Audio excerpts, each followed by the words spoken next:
What's going on, guys? Get123 here with episode 45 of GTA 5 Talk, and today's topic was submitted by Freedom Like Summer, and he said, Gitchy, could you tell us what you think traffic will be like in GTA 5? Heavier traffic around event centers and morning, evening rush hours would be a nice touch. Real-time traffic reports would make heist planning even more challenging, and it would really add a new level of immersion if you could blend into heavier traffic after an event at an arena to evade the police. Much like in the movie Drive. What are your thoughts? And that was a top-rated comment with 48 thumbs up, and I think that is just a great question, great topic, so that is what we're going to talk about today. So, as always, before we talk about the future, we must talk about the past, and in GTA 4, the traffic was, it was alright, it was better than previous games, but it was not perfect. In fact, it was far from perfect. I think at one point, we have all gotten bored of playing Grand Theft Auto, so we decided, hey, you know what, I'm gonna drive like a normal pedestrian, I'm gonna obey traffic laws, I'm gonna go the speed limit, and I'm gonna stop at red lights. Well, here's the thing, when you did that in GTA 4, if you stopped at a red light like a normal pedestrian, the cars behind you would honk at you, they would cuss you out, they would rear-end you, and eventually they would just go around you thinking that you're some total asshole, even though you're just obeying the traffic laws like everyone else. So the AI drivers were not very good at, detecting when you were just trying to drive like a normal person.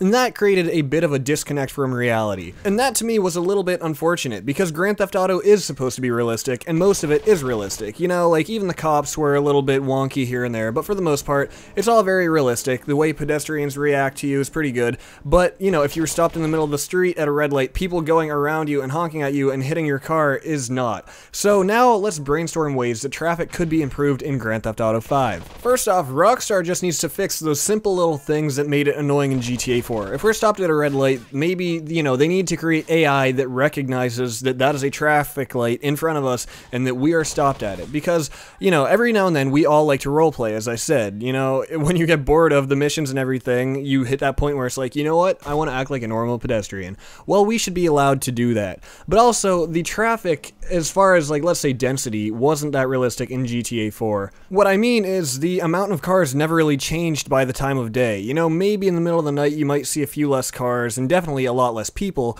but I want to see rush hour at, Grand Theft Auto 5, and, I'm no video game programmer or anything, but in my opinion, I would think that that would be a relatively simple thing to program. That, when 4, 5, 6 o'clock rolls around, that the traffic level just kind of steps up a little bit and there are more cars. Then as the time gets later into the night, the spawning kind of dwindles down a little bit and there are less cars. And then all the way to midnight and 3 a.m. and then there are, barely any cars on the street. And then, next morning at 6, 7, 8 a.m. when people are going to work, rush hour picks up again. That would be a wonderful way to make the game just a tad more realistic and just make it that much more lively, to make it feel like a living, breathing society that we're all really taking part in. And then, just like the comment question mentioned, we could take advantage of these changing traffic levels when planning our missions.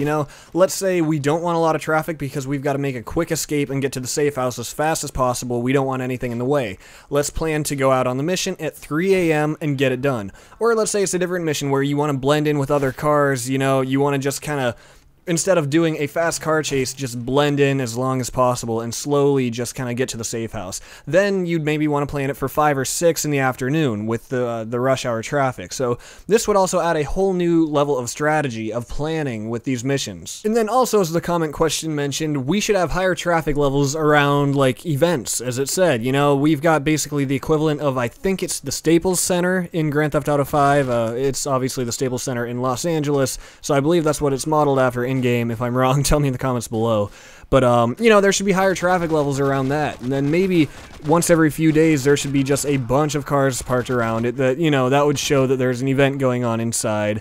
And maybe we can go into the event, or maybe not, that's a whole nother topic though. We're not going to get into concerts and all that being in a GTA 5, but, just the general traffic around the area, and as the event ends, a huge swarm of traffic, and, we wouldn't want this to be too often, just kind of occasional, not every night, because that would get really obnoxious if every time you want to travel through a certain area, there are just way too many cars to even fit anywhere. So to kind of sum up this video, I do think that traffic will be improved a lot. Rockstar already said that they're improving the police a lot, they're going to be a lot smarter this time. So as long as they're improving police and pedestrians and everything, there is no reason for them to leave traffic as it was. I do think that the cars will be a lot smarter, they'll react more realistically, and hopefully just have more even animations in general, If you ever pointed a gun at somebody driving a car, they just did pretty much one of two things. They would duck and then either like put their car in reverse or get out and start running.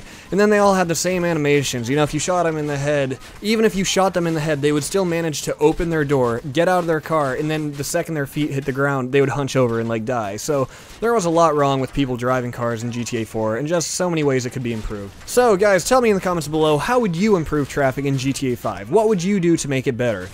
And also, as a quick side note, I'm becoming more active on my Gitchy1230 Twitter account, so if you're on Twitter and everything, go ahead and follow me. I'll keep you guys updated with what I'm doing as far as my channel goes, but also just my random silly thoughts, whatever might pop into my head, whatever. But yeah, that's about it, guys. Thank you, as always, for watching, and I will see you next time.